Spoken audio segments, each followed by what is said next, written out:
Previously, in the dungeon of the Mad Mage, the party faced the confusion and fear that comprised the aftermath of their ritual in the Vrail Olo temple. They had successfully created a vessel in which to capture Excrutha's soul, but the method had not been according to their plan, or at least not in full. Izu, the warlock of the new generation, had intervened, ensuring a shard of the spawning stone made it into the jar, pulling shrieking masses of Yuan-Ti ghosts in along with it. Ashes confronted Izu, angry, not necessarily over what had been done, but over Izu not trusting the party enough to be open about it. To complicate matters more, there was now no way to hide things from Cass and Ask. For their part, the two very different bullywugs ended up arriving at the same conclusion. They weren't happy about being left out. They weren't happy about the situation. But what was done, and they would focus on what was to come. The showdown with the Sethian Scourges. But before the Scourges could be engaged, another obstacle had to be removed from their path. Hexakali, the Queen of Bones. The party had heard about this monstrous threat since before they even arrived in the Slither Swamp. The time had finally come to end the Queen's reign. So, after taking a short rest to bind some of their wounds, the party headed south, back past the Isle of Memories, to face off against the Queen of Bones.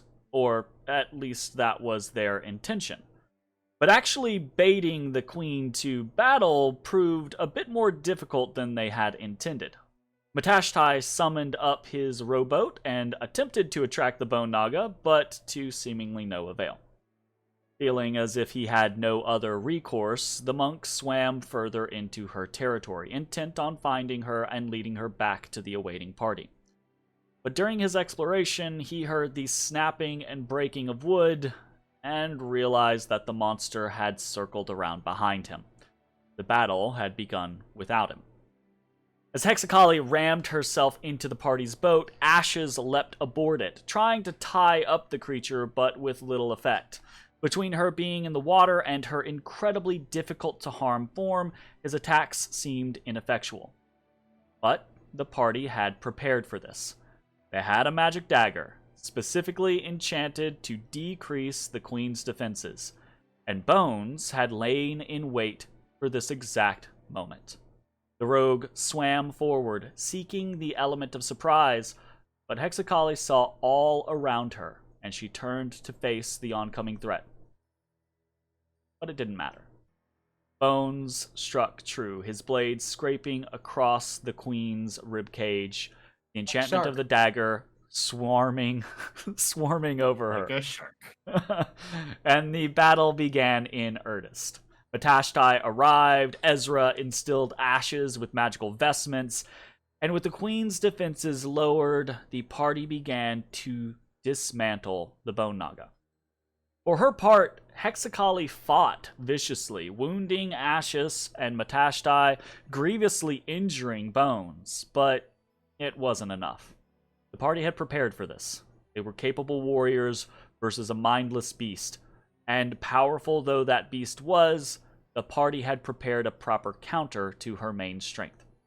And so, the Queen was summarily dethroned. In the aftermath, the party dragged the skeleton up onto the edge of the Isle of Memories just as the magic of the place began to fade, seemingly unbound by the death of the creature it had shown the death of. Bones took the skull of the Queen, and the party returned to the Blacktongue tribe triumphant, growing their legend even further. Only one more challenge awaited them here: the Sethian Scourges in the Immortal Vale. They had what they needed to make one of the two Nagas mortal. But what would they do for the second? As they pondered this question, they realized that one face was missing amongst the Blacktongues that had gathered to congratulate them.